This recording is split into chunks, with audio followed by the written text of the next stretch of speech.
வாய்ந்த ஒரு நிகழ்வு ரெட்டியார்பட்டிக்கு பக்கத்தில் இருக்கக்கூடிய பொருணை அருங்காட்சியகத்திலே நடைபெற்றுக் கொண்டிருக்கிறது. வடதிசை கங்கையும் இமயமும் கொண்டு தென் திசை ஆண்ட தென்னவன் வாழி என்று சிலப்பதிகாரத்திலே இளங்கோவடிகளால் போற்றி புகழப்படக்கூடிய கொற்கை என்று சொல்லப்படுகிற அந்த இயற்கை துறைமுகம், அதற்கு பக்கத்தில் இருக்கக்கூடிய ஆதிச்சநல்லூர், சிவகளை போன்ற இடங்களில் எடுக்கப்பட்ட தொல் படிமங்கள், அங்கே இருந்து எடுக்கப்பட்ட படிமங்கள் 2000 பொருள்களை கொண்டு வந்து மாண்புமிகு தமிழக முதலமைச்சர் அவர்கள் காட்சிப்படுத்துவதற்கான அரும் பணியை செய்து முடித்திருக்கிறார்கள். வரலாற்றிலே இது பொன் எழுத்துக்களால் குறிக்கப்பட வேண்டிய நிகழ்வாக திகழ்ந்து கொண்டிருக்கின்றது.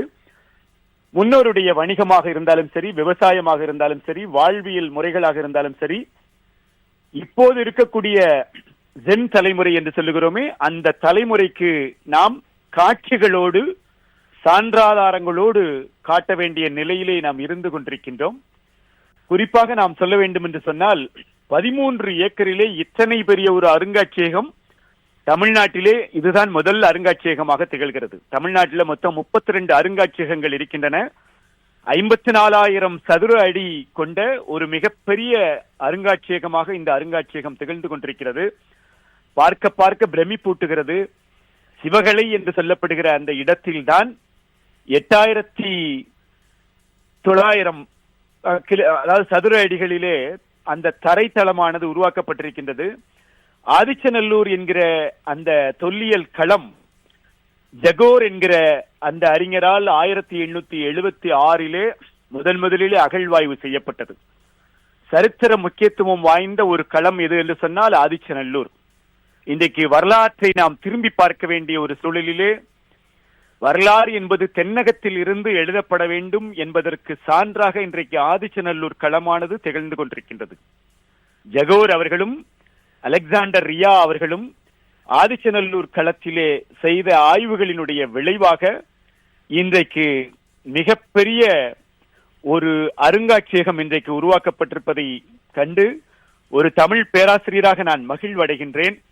தொல்லியல் கல்வெட்டுக்கள், நாணயங்கள், செப்பேடுகள் என்று சொல்லி அடுக்கடுக்காக நம்முடைய தமிழ் பண்பாட்டினை இன்றைக்கு ஆவணப்படுத்த வேண்டிய நிலையிலே நாம் இருந்து கொண்டிருக்கின்றோம். இன்றைக்கு தமிழ் பண்பாட்டின் மீது நடக்கக்கூடிய தாக்குதல்களுக்கு பதில் சொல்லக்கூடிய ஒரு அருங்காட்சியகம் பொருணை அருங்காட்சியகம் என்று நாம் சொல்ல வேண்டும். மாண்புமிகு தமிழ்நாடு முதலமைச்சர் அவர்கள் சட்டப்பேரவையிலே 110 விதியின் கீழ் அளித்த அறிக்கை 9/9/2021 அவர்கள் சொல்லுகிறார்கள், அனைத்துலகும் இன்பமுறை எத்திசையும் புகழ் மணக்க இருந்த பெரும் தமிழனங்கே உன் சீரெழுமை திறம்பியந்து செயல் மறந்து வாழ்த்துதுமே என்று மனோன்மணியம் சுந்தரனார் அவர்களுடைய வரிகளை சொல்லி மாண்புமிகு தமிழக முதலமைச்சர் அவர்கள் அந்த பணியை தொடங்கி வைத்தார்கள். இன்றைக்கு பார்க்கிறோம், இந்த பொருணை அருங்காட்சியகம் ஒரு மிகப்பெரிய அருங்காட்சியகமாக பாரம்பரிய கட்டடக்கலையினுடைய அழகு நிலையமாக நவீன தொழில்நுட்பம் பெற்றிருக்கக்கூடிய அருங்காட்சியகமாக இது அமைக்கப்பட்டிருக்கின்றது. 3D 5D என்று சொல்லப்படுகிற திரையரங்குகளிலே நம்முடைய அருங்காட்சியகத்தில் இருக்கக்கூடிய விஷயங்கள் எல்லாம் இன்றைக்கு காட்சிப்படுத்தப்பட்டு இருக்கக்கூடிய காட்சியை நாம் பார்க்கிறோம். 18/5/2023 அடிக்கல் நாட்டப்பட்டு 2 ஆண்டுகளிலே இத்தனை பெரிய ஒரு அருங்காட்சியகம் உருவாக்கப்பட்டிருக்கிறது என்று சொன்னால் அதுதான் மிக மிக மகிழ்வாக இருக்கிறது. சிவகளை கட்டடமாக இருந்தாலும் சரி, அல்லது ஆதிச்சநல்லூர் கட்டடமாக இருந்தாலும் சரி, கொற்கை தொகுதி கட்டடமாக இருந்தாலும், ஒவ்வொரு கட்டடத்திற்கும் இணைப்பு சாலை, அழகாக இருக்கக்கூடிய குளங்கள், குளத்தின் மீது பாலம், பூங்காக்கள், வண்ண விளக்குகள், நீரூற்று, சுற்றுச்சூழல், திறந்த வெளி திரையரங்க தொடர்புகள் எல்லாவற்றையும் பார்த்து நெல்லை மக்கள் நாங்கள் மகிழ்ந்து கொண்டிருக்கிறோம். அதாவது இந்த அருங்காட்சியகத்தை சுற்றி பார்ப்பதற்கு பேட்டரி கார் வசதியும் செய்யப்பட்டிருக்கிறது. ஆதிச்சநல்லூரை பற்றி நாம் சொல்ல வேண்டும் என்று சொன்னால், ஆதிச்சநல்லூர் தூத்துக்குடி மாவட்டத்திலே தாமிரபரணி கரை, அதாவது பொருணை கரையிலே இருக்கக்கூடிய பழங்கால தொல்பொருள் இடமாக இருந்து கொண்டிருக்கிறது. இன்றைக்கு இரும்பு காலத்தை வரலாற்றினுடைய தொடக்க காலம் சார்ந்ததாக நாம் நினைக்கிறோம். ஆயிரக்கணக்கான முதுமக்கள் தாளிகள், தங்க நகைகள், வெண்கல பொருள்கள், இரும்பு ஆயுதங்கள், மண்பாண்டங்கள் ஆகியன தோண்ட தோண்ட கிடைத்துக் கொண்டே இருந்தன. 100 ஆண்டு தவம் இன்றைக்கு ஈடேறி இருக்கிறது. தங்க நெற்றிப்பட்டை, வெண்கல வடிகட்டி, அலங்கார கிண்ணங்கள், இரும்பு பொருட்கள், மண்பாண்டங்கள் என்று எடுக்கப்பட்டு ஜகோருடைய காலகட்டத்திலே 1876 கொண்டு செல்லப்பட்ட பொருள்கள் எல்லாம் இன்றைக்கு ஜெர்மனியிலே இருக்கக்கூடிய அரசு அருங்காட்சியகத்திலே இருந்து கொண்டிருக்கிறது. மற்ற பொருள்கள் எல்லாம் சென்னையிலே இருக்கக்கூடிய எழும்பூர் அரசு அருங்காட்சியகத்திலே இருந்து கொண்டிருக்கிறது. அதற்கு பக்கத்திலே, அதாவது ஆதிச்சநல்லூருக்கு பக்கத்திலே பொருணை நதி ஓடக்கூடிய அந்த இடத்திலே ஒரு அருங்காட்சியகத்தை தொடங்க வேண்டும் என்று தென்னாட்டு மக்களுடைய எண்ணமானது இன்றைக்கு ஈடேறி இருக்கிறது. தமிழ் நாகரிகத்தினுடைய தொட்டிலாக இன்றைக்கு ஆதிச்சநல்லூர் திகழ்ந்து கொண்டிருக்கிறது. சிந்து சமவெளி நாகரிகத்திற்கு இணையான அல்லது அதற்கு முந்தைய நாகரிகமாக நாம் கருதப்படக்கூடிய ஆதிச்சநல்லூர் நாகரிகம் தமிழ்நாட்டினுடைய வரலாற்றை மாற்றி எழுதக்கூடிய ஒரு நாகரிகம் ஆதிச்சநல்லூரிலே இருந்து கொண்டிருக்கின்றது. உலக நாகரிகம் தோன்றிய முதல் இடம் ஆதிச்சநல்லூர் தான் என்பதை தொல்லியல் ஆய்வுகள் அங்கே சொல்லிக் கொண்டிருக்கின்றன. வங்கதேசத்தினுடைய அறிஞர் பானர்ஜி அவர்களும் இன்ன பிற தமிழ் அறிஞர்களும் இங்கே கண்டுபிடிக்கப்பட்ட மண்டை ஓடுகள் மெசபடோமியாவிலே இருக்கக்கூடிய மண்டை ஓடுகளுக்கு ஒப்பானது என்று அவர்கள் அங்கே சொல்லி இருக்கிறார்கள். இதெல்லாம் கட்டுக்கதைகள் அல்ல. அமெரிக்காவிலே இருக்கக்கூடிய ஆய்வகங்களுக்கு அனுப்பப்பட்டு அங்கிருந்து அறிக்கைகள் எல்லாம் பெறப்பட்டு இன்றைக்கு தமிழ்நாடு அரசினுடைய தொல்லியல் துறை பொருணை ஆற்றங்கரை நாகரிகம் என்கிற ஒரு பல வண்ண புத்தகத்தை இன்றைக்கு ஆவணமாக தந்திருக்கக்கூடிய காட்சியை நாம் பார்க்கிறோம். முதல் ஆய்வு நம்முடைய ஆதிச்சநல்லூரிலே 1876 நடந்தது. 2004 நடந்த ஆய்வுகள் இருக்கின்றன. அதிலே 169 முதுமக்கள் தாழிகள் கிடைத்தன. அமெரிக்காவிலே புளோரிடாவிற்கு அனுப்பப்பட்டதிலே கிமு 905 கிமு 791 வரை என்று அங்கிருந்து முடிவுகள் வந்தன. நாம் நினைத்து பார்க்கிறோம், 2020 தமிழக தொல்லியல் துறையினுடைய அகழ்வாய்வு மீண்டும் நடத்தப்பட்டதனுடைய விளைவாக ஆதிச்சநல்லூர் பரம்பு பகுதிகளிலே 3 இடங்களில் 15 குழிகள் தோண்டப்பட்டதிலே முதுமக்கள் தாழிகள் கிடைத்தன. சங்க காலத்திலே மக்கள் வாழ்ந்த வாழ்விட பகுதிகள் எது என்று சொன்னால் ஆதிச்சநல்லூர் பரம்பு பகுதி, கொற்கை என்று சொல்லப்படுகிற பகுதி, அதே போன்று சிவகலை என்று சொல்லப்படுகிற பகுதி. 2500 ஆண்டுகளுக்கு முன்பாக தமிழர்கள் வசித்த ஒரு இடத்தை இன்றைக்கு ஆவணப்படுத்தக்கூடிய முயற்சியை மாண்புமிகு தமிழக முதல்வர் அவர்கள் செய்திருக்கிறார்கள். இதை நாம் சாதாரணமாக கடந்துவிட முடியாது. அந்த மண்டை ஓடுகள், கால் எலும்புகள், சிறு பானைகள், கலையங்கள், இதெல்லாம் 2004 2005 சென்னை மண்டல தொல்லியல் கண்காணிப்பாளர் திரு சத்தியமூர்த்தி அவர்களால் அது மீண்டும் கண்டெடுக்கப்பட்டு இன்றைக்கு ஆவணப்படுத்தக்கூடிய நிகழ்ச்சிகளை எல்லாம் நாம் பார்த்து கொண்டிருக்கிறோம். ஜகோர் அவர்களும் நெல்லை மாவட்டத்தினுடைய ஆட்சியராக இருந்த ஸ்டூவர்ட் அவர்களும் 1876 இந்த ஆய்வை நிகழ்த்துகிறார்கள். எப்படி நிகழ்த்தினார்கள் என்று கேட்டால், திருநெல்வேலியில் இருந்து பாளையங்கோட்டையிலே இருந்து திருச்செந்தூருக்கு தொடர்வண்டி பாதை அமைக்கக்கூடிய நேரத்திலே தோண்டும் போது தோண்ட உள்ளிருந்து முதுமக்கள் தாழிகள் கிடைக்க ஆச்சரியப்பட்டார்கள். அந்த ஆய்வுகள் எல்லாம் நிறைவு பெற்று அலெக்சாண்டர் ரியா அவர்கள் 1899 1900 வரை அவர்கள் அங்கே ஆய்வு செய்தார்கள். சிறுகுழி வெட்டி பார்த்துவிட்டு சென்றுவிட்டு 2003 2004 பெரிய அளவிலே ஆய்வுகளை மேற்கொண்டார்கள். நண்பர்களே, தமிழ் பண்பாட்டை உலகளாவிய அளவிலே கொண்டு செல்வதற்கு ஜகோர் அவர்களுடைய ஆய்வும் அலெக்சாண்டர் ரியா அவர்களுடைய ஆய்வும் மிகப்பெரிய பங்களிப்பை செய்ததை நாம் மறக்கவே முடியாது. கல் தோன்றி மண் தோன்றா காலத்தே வாளோடு முன் தோன்றிய மூத்த குடி என்று நம்முடைய இலக்கியங்கள் பதிவு செய்யக்கூடியதை இன்றைக்கு நாம் அரசு அருங்காட்சியகத்தின் மூலமாக, பொருணை அருங்காட்சியகத்தின் மூலமாக தமிழ் பண்பாட்டினுடைய அடையாளத்தை தேடி இனி உலகெங்கும் பயணிக்க வேண்டும் என்கிற எண்ணத்தை அது உண்டாக்கி இருக்கிறது. அந்த அடிப்படையிலே புறநானூற்றிலே 256வது பாடல் முதுபாலை என்கிற அந்த இதிலே அமைந்த பாடலிலே இந்த ஆதிச்சநல்லூரினுடைய முதுமக்கள் தாழியை பற்றிய குறிப்பு இருக்கிறது. அந்த காலகட்டம் எது என்று கேட்டால் கிமு 3 கிபி 2 வரை உள்ள காலகட்டம். சுழலுகிற இந்த சக்கரத்திலே ஒட்டி கொண்டிருக்கிற பள்ளி சக்கரம் சுழன்றாடக்கூடிய திசையை நோக்கி சுழல்வது போல காதலி காதலன் சென்ற இடம் நோக்கி செல்லுகிறான். களம் செய் கோவே களம் செய் கோவே, சிறு வெண் பள்ளி போல தன்னொடு சுரம் பல வந்த எமக்கும் அருளி, வியல் மலர் அகன் பொழில் ஈமத்தாளி அகலிதாக வனைமோ நனந்தலை மூதூர் களம் செய் கோவே என்கிற இந்த பாடலிலே நீங்கள் பார்க்கலாம். கலம் செய்கோவே களம் செய்கோவே என்று சொன்னால் மண்பாண்டத்தை அந்த சக்கரத்திலே பிசைந்து வைத்து, மண்ணை பிசைந்து வைத்து பாண்டத்தை செய்யக்கூடிய மட்பாண்ட தொழிலாளியை நோக்கி இந்த பாடல் அமைகிறது. கலம் செய்யக்கூடிய கோவே, கலம் செய்யக்கூடிய கோவே, நீ செய்யக்கூடிய களத்திலே எப்போதும் அந்த மண்பாண்டத்திலே ஒரு மனிதனை தான் புதைப்பார்கள். நான் அவனோடு காதல் கொண்டிருக்கக்கூடிய காரணத்தினாலே ஒருவேளை அவன் இறந்து போய்விட்டால் அவனோடு என்னையும் சேர்த்து புதைப்பதற்கு இருவருக்குமான இடத்தை வைத்து நீ புதைக்க வேண்டும் என்பதாக இந்த பாடல் அமைந்திருக்கிறது. புறநானூற்றிலே 256வது பாடல் முதுபாலை என்று சொல்லப்படுகிற பாடல். காலகட்டம் கிமு 3 கிபி 2 வரை. நண்பர்களே, பொதுவியல் திணை சார்ந்த இந்த முதுபாலை துறைப்பாடலை பார்க்கும் போது நமக்கு தோன்றக்கூடிய செய்தி இலக்கியத்திற்கும் தொல்லியலுக்கும் நெருங்கிய தொடர்பு இருக்கிறது என்பதுதான். எகிப்திய பிரமிடுகளை விட நம்முடைய ஆதிச்சநல்லூரில் இருக்கக்கூடிய புதைகுழிகள் ஆழமானது என்று தொல்லியல் அறிஞர்கள் சொல்லிக் கொண்டே இருக்கிறார்கள். இதையெல்லாம் ஆவணப்படுத்த வேண்டாமா என்கிற எண்ணம் எல்லோருக்குள்ளும் இருந்து கொண்டே இருந்தது. சிவகளை என்கிற இடம் ஆதிச்சநல்லூருக்கு பக்கத்திலே இருக்கிறது, ஸ்ரீவைகுண்டத்துக்கு பக்கத்திலே இருக்கிறது. 2600 ஆண்டுகளுக்கு முற்பட்ட முதுமக்கள் தாளிகள் அங்கே கிடைத்தன, கருப்பு சிகப்பு பானைகள் அங்கே கிடைத்தன, இரும்பு கருவிகள் கிடைத்தன, தங்க பொருள்கள் கிடைத்தன. 2020 தமிழக தொல்லியல் துறையானது சிவகலையிலே ஆய்வுகளை எல்லாம் தொடங்கியது. தோண்ட தோண்ட அந்த தொல்லியல் களம் கருப்பு சிகப்பு பானைகள் நிறைந்த, கருப்பு சிகப்பு ஓடுகள் நிறைந்த, கூம்பு வடிவ சாடிகள் நிறைந்த, நீர்க்குடுவைகள் நிறைந்த, கிண்ணங்கள் நிறைந்த, தானிய சேமிப்பு கலன்கள் நிறைந்த ஒரு இடமாக சிவகலை கிடைத்தது. அந்த சிவகலையில் தான் முதலாக இரும்பை உருக்குகிற ஒரு களம் இருந்ததை இன்றைக்கு தொல்லியல் பதிவுகள் சொல்லுகின்றன. தொல்லியல் என்பது ஏதோ பூமியை தோண்டும் போது மண்ணுக்கு கீழே கிடைக்கக்கூடிய அந்த விஷயமாக நாம் கடந்து போய்விட முடியாது.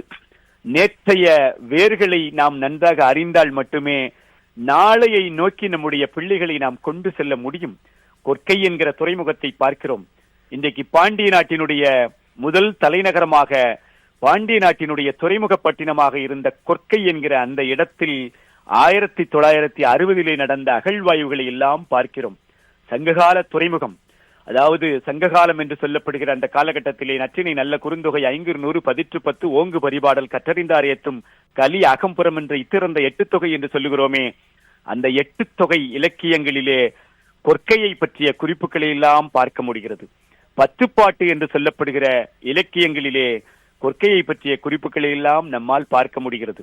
1960 மேற்கொள்ளப்பட்ட அகழ்வாய்வுகளில் கிமு 850 காலகட்டத்தை சார்ந்த பழம் பொருட்கள் கொற்கையிலே கண்டறியப்பட்டது. அந்த கொற்கை இன்னும் இருந்து கொண்டிருக்கிறது. ஆனால் அந்த கடல் பகுதியானது ஊரை விட்டு வெகு தொலைவிலே சென்று விட்டது. கடல்கோளால் அது மாறி இருக்கிறது. அந்த அடிப்படையிலே பட்டினப்பாலை என்று சொல்லப்படுகிற அந்த இலக்கியத்திலே நாம் சென்று பார்த்தோம் என்றால் கொற்கையினுடைய முத்து சிறப்புகளை பற்றிய குறிப்புகளை எல்லாம் அறிந்து கொள்ள முடிகிறது.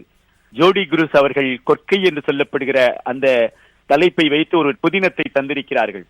வீரற்போர் பாண்டியன், மரப்போர் பாண்டியன், வெற்றிவேல் செழியன் என்று சொல்லப்பட்ட அவர்களுடைய ஆளுகைக்கு உட்பட்ட பகுதியாக கொற்கை என்கிற அந்த இயற்கை துறைமுகமானது இருந்திருக்கிறது. நான் ஏற்கனவே குறிப்பிட்டபடியாக 1960 மேற்கொள்ளப்பட்ட அகழ்வாய்வுகளிலே கிமு 850 காலகட்டத்தை சார்ந்த பழம்பொருள்கள் கண்டறியப்பட்டன என்று குறிப்பிட்டேனே, அது எல்லாம் கட்டுக்கதைகள் அல்ல, தொல்லியல் சான்றுகள். தலையானங்கானத்து செருவென்ற பாண்டியன் மதுரையிலே ஆட்சி செய்த காலகட்டத்திலே கொற்கைக்கு அவன் வந்திருக்கிறான். பாண்டி நாட்டிலே அதுவும் கொற்கையிலே கிடைத்த முத்துக்கள் உலக புகழ்பெற்ற முத்துக்களாக சீனாவிலும் ரோமாபுரியிலும் இன்னும் பல நாடுகளுக்கும் அது சென்றிருக்கிறது. அதை பற்றி இலக்கியத்திலே குறிப்பிருக்கிறது. அதாவது கொற்கையிலே அந்த பாண்டி நாட்டினுடைய முத்துக்கள் எல்லாம் சிதறி கிடக்கின்றன, சிந்தி கிடக்கின்றன.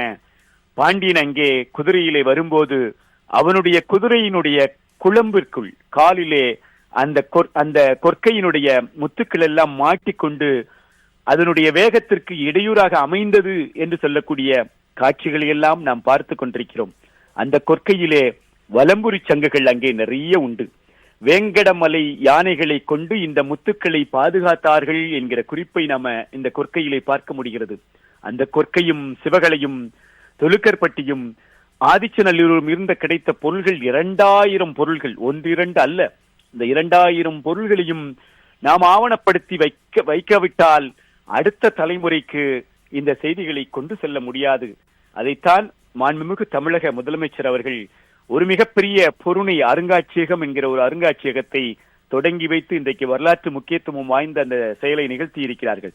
கிபி முதல் நூற்றாண்டிலே இந்தியாவுக்கு வந்த கிரேக்க மாலுமி பெரிப்ளெக்ஸ் என்று சொல்லப்படுகிறவர் கொற்கையை கொல்கி என்று குறிப்பிட்டிருக்கின்றார். இதையெல்லாம் நாம் இந்த குறிப்பிலே பார்க்க முடிகிறது. பாண்டியருடைய ஆட்சியில இருந்த கொற்கையினுடைய அகழ்வாய்வுகள் 1960 தொடங்கியது என்று சொன்னேன். 68லும் 69லும் அது தொடர்ந்தது. 12 குழிகள் தோண்டப்பட்டதிலே கிமு 850க்கும் முற்பட்ட காலகட்டத்திலே நமக்கு கிடைத்த தமிழ் பிராமி எழுத்துக்கள் அங்கே பானைகளோடு கிடைத்தது. நமக்கு திருநெல்வேலிக்கு பக்கத்தில் இருக்கக்கூடிய சிவலப்பேரிக்கு அருகில் இருக்கக்கூடிய மருகால் தலை என்கிற இடத்திலே 2300 ஆண்டுகளுக்கு முற்பட்ட தமிழ் பிராமி எழுத்துக்கள் இன்றைக்கும் அந்த மலைப்பகுதியிலே இருப்பதையெல்லாம் பார்க்க முடிகிறது. அதையெல்லாம் ஆவணப்படுத்தக்கூடிய முயற்சி இப்போது நடந்து கொண்டிருக்கிறது. கரிம நாள்படுத்துதல் மூலம் அங்கே ஆராய்ச்சி செய்து பார்க்கும்போது கிமு 755 என்று அது கணிக்கப்படுகிற காட்சியை நாம் பார்க்கிறோம். அந்த குழிகளிலே கிடைத்த அந்த உரை கிணறுகள், கழிவுநீர் கால்வாய்கள், இதெல்லாம் தமிழ் இனம் ஒரு பாரம்பரியம் மிக்க, பண்பாடு மிக்க ஒரு இனமாக இருந்திருப்பதற்கான அடையாளங்களாக திகழ்ந்து கொண்டிருக்கிறது. பாண்டி நாட்டினுடைய சங்கு வளையல்கள், அங்கே இருக்கக்கூடிய குறியீடுகள் கொண்ட பானை ஓடுகளை நாம் பார்க்கும்போது தமிழரின் தொழில்நுட்ப அறிவை கண்டு நாம் வியக்கிறோம். அந்த காலகட்டத்திலே கடல் வணிகம் நடைபெற்றதற்கான சான்றுகளையும் நாம் பார்க்க முடிகிறது. கிமு 785 கடல் வணிகம் நடைபெற்றிருப்பதற்கான சான்றுகளை நாம் பார்க்க முடிகிறது. அந்த அடிப்படையிலே நாம் பார்த்தோம் என்று சொன்னால், கொற்கையை பற்றி நற்றிணையிலே 23வது பாடல் ஈண்டு நீர் முத்துப்படு பரப்பின் கொற்கை முன்றுரை என்று சொல்லுகிறது. அத்தனை புகழ்மிக்க நற்றிணையினுடைய 23வது பாடலிலே கொற்கையினுடைய முத்துக்களை பற்றி நாம் பார்க்கிறோம். கொற்கையினுடைய முதல் பண்பாடு கிமு 800 கிபி 400 வரை இருந்திருப்பதாக அறிஞர்கள் சொல்லுகிறார்கள். இரண்டாவது பண்பாடு கிபி 401 கிபி 1000 வரை இருந்திருப்பதாக அறிஞர்கள் சொல்லுகிறார்கள். மூன்றாவது பண்பாடு கிபி 1001 கிபி 1400 வரை இருந்திருப்பதாக சொல்லுகிறார்கள். உலக அழகியாக திகழ்ந்த கிளியோபாட்ராவினுடைய கிரீடத்தில் அலங்கரித்தது கொற்கையினுடைய முத்துக்கள் என்று சொல்லுகிறார்கள். நான் குறிப்பிட்டபடியாக திருநெல்வேலியிலே சிவலப்பேரிக்கு அருகிலே இருக்கக்கூடிய மருகால் தலையிலே 2ஆம் நூற்றாண்டினுடைய தமிழி எழுத்து இருப்பதை சொன்னேன். அதிலே அந்த வாசகம் இதுதான்: பரம்பன் கோகூர் கிழார் மகன் வியக்கன் கோபன் கணதேவன் தொடகணை என்று அந்த வரிகள் இருக்கிறது. இந்த வரிகளை எல்லாம் நாம் ஆவணப்படுத்தவில்லை என்று சொன்னால் அடுத்த நூற்றாண்டு, அதற்கடுத்த நூற்றாண்டு குழந்தைகளுக்கு இது புரியாமலேயே போய்விடும். துலுக்கற்பட்டி என்று சொல்லப்படுகிற தொல்லியல் களம் வள்ளியூருக்கு அருகிலே நம்பியாற்றங்கரையிலே இருக்கக்கூடிய ஒரு அழகான இடம்தான் அந்த இடம். அந்த இடத்திலே தோண்ட 2022 தமிழ்நாடு அரசினுடைய தொல்லியல் துறையானது அகழ்வாய்வை மேற்கொண்டது. அங்கே தோண்ட தமிழ் எழுத்துக்கள் பொறிக்கப்பட்ட பானைகளும் ஓடுகளும் குறியீடுகளும் கிடைத்தன. இதெல்லாம் தமிழர்களினுடைய பண்பாட்டினுடைய அடையாளமாக நம்மால் சொல்ல முடிகிறது. புலி சின்னம் பொறிக்கப்பட்ட கருப்பு சிகப்பு பானை ஓடுகள் அங்கே கிடைத்திருக்கின்றன. 1900க்கும் மேற்பட்ட தொல்லியல் பொருள்கள் அங்கே கிடைத்திருக்கிறது. ராதாபுரத்தினுடைய வருவாய் வட்டத்திலே நாம் இன்றைக்கு பார்க்க முடிகிறது. ஏப்ரல் 22 தொடங்கப்பட்ட அந்த தொல்லியல் ஆய்வுகளிலே பாசி மணிகள் கிடைத்தன. அங்கே உடைந்த பானை ஓடுகள் கிடைத்தன. அதாவது தமிழ்நாட்டினுடைய தொல்லியல் களங்களிலே மிக தொன்மையான தொல்லியல் களம் என்பது ஆதிச்சநல்லூர் களம். 1876 அந்த இடத்திலே தொல்லியல் ஆய்வு தொடங்கியது என்று சொன்னேன். மாங்குடியிலே 2001, 2002 ஆண்டிலே தொல்லியல் ஆய்வுகள் நிகழ்ந்திருக்கின்றன. கொற்கையிலே 1960 தொடங்கப்பட்டு 68, 69 ஆய்வுகள் நிகழ்ந்தன. பாஞ்சாலங்குறிச்சி என்று சொல்லப்படுகிற அந்த இடத்திலே 1968, 69 ஆய்வுகள் நிகழ்ந்தன. துலுக்கற்பட்டியிலே 2022 தொடங்கப்பட்டு இன்றைக்கு 14 மாவட்டங்களிலே 33 அருங்காட்சியகங்களை தமிழக அரசு இன்றைக்கு உருவாக்கி இருக்கிறது. 34வது